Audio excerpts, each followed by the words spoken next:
নমস্কাৰ দৰ্শকসকল, ১ নম্বৰটো খবৰ। হিমন্ত বিশ্ব শৰ্মা মন্তব্য, পংকজ পাঠকক মাৰধৰ কৰাটো গ্ৰহণযোগ্য নহয়, আৰক্ষীয়ে উচিত ব্যৱস্থা ল'ব। ২ নম্বৰটো খবৰ। শৃংখল চলিহা মন্তব্য, পংকজ পাঠক খিলঞ্জীয়া, সেইকাৰণে আমি তেওঁৰ সৈতে আছো। ভুল কৰিছে, আইন আছে, আইনে ব্যৱস্থা ল'ব। আৰু অসমীয়া মানুহে টেলেণ্ট বুজি নাপায়। পংকজ পাঠকে চুলি গজোৱা যি দৰৱ উলিয়াইছে, সফল হ'লে তেওঁ দেশৰ ভিতৰত ধনী মানুহ হ'ব। ৩ নম্বৰটো খবৰ। আকৌ মন্দিৰৰ চৌহদত উদ্ধাৰ ১.৫ কেজি গৰু মাংস। গুৱাহাটী খানাপাৰা গাংতৰ শ্যামৰাই মন্দিৰৰ চিৰিত দুৰ্বৃত্তই পলিথিনত ভৰাই নিষিদ্ধ মাংসৰ টোপোলা পেলাই থৈ গৈছিল। ৪ নম্বৰটো খবৰ। ডিমা হাছাও ভূমিস্খলনৰ বাবে ৫খনকৈ যাত্ৰীবাহী ৰেল বাতিল। ৫ নম্বৰটো খবৰ।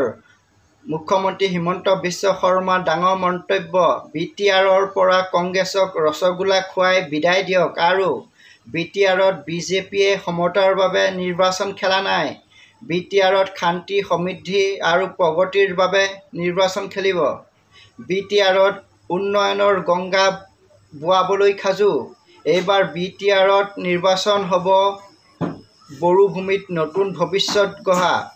৬ নম্বৰটো খবৰ। ফাইলাও বসুমতাৰী, অসমৰ এগৰাকী জনপ্ৰিয় অভিনেতা। বেহাবাৰী আউটপোষ্টৰ নামৰ জনপ্ৰিয় চিৰিয়েলখনত বসুদা নামে পৰিচিত আছিল। তেওঁ যকৃত ৰোগত আক্ৰান্ত হৈ মৃত্যু হ'ল।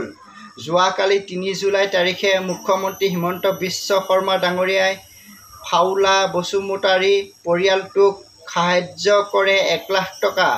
৭ নম্বৰটো খবৰ। ছাত্ৰ সন্থা বৃহৎ ঘোষণা, পৰাগত নিষিদ্ধ গৌৰৱ গগৈ। গণতন্ত্ৰৰ নামত কংগ্ৰেছে সন্ত্ৰাসবাদী আন্দোলন আৰম্ভ কৰিছে। ছাত্ৰ সন্থাই কৈছে, এয়া কাশ্মীৰ নহয়, অসমত সন্ত্ৰাসবাদী মনোভাৱ পৰিত্যাগ কৰক। ৮ নম্বৰটো খবৰ। মুখ্যমন্ত্ৰীৰ মন্তব্য, কংগ্ৰেছে গৰুসুঁতি দখল কৰিব বিচাৰিছে।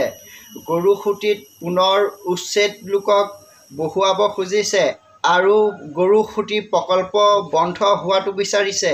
৯ নম্বৰটো খবৰ। অসম চৰকাৰৰ ডাঙৰ ঘোষণা, যিসকল লোকে ৰেচন কাৰ্ড পোৱা নাই, ভাল খবৰ। নতুনকৈ ৰেচন কাৰ্ডৰ বাবে আবেদন কৰিব পাৰিব। ৰেচন কাৰ্ড নথকা পৰিয়ালসকলে সোনকালে আবেদন কৰক। ১৪ জুলাই অন্তিম তাৰিখ। ১০ নম্বৰটো খবৰ। অসমলৈ আহিছে গল্ডেন গাইছ।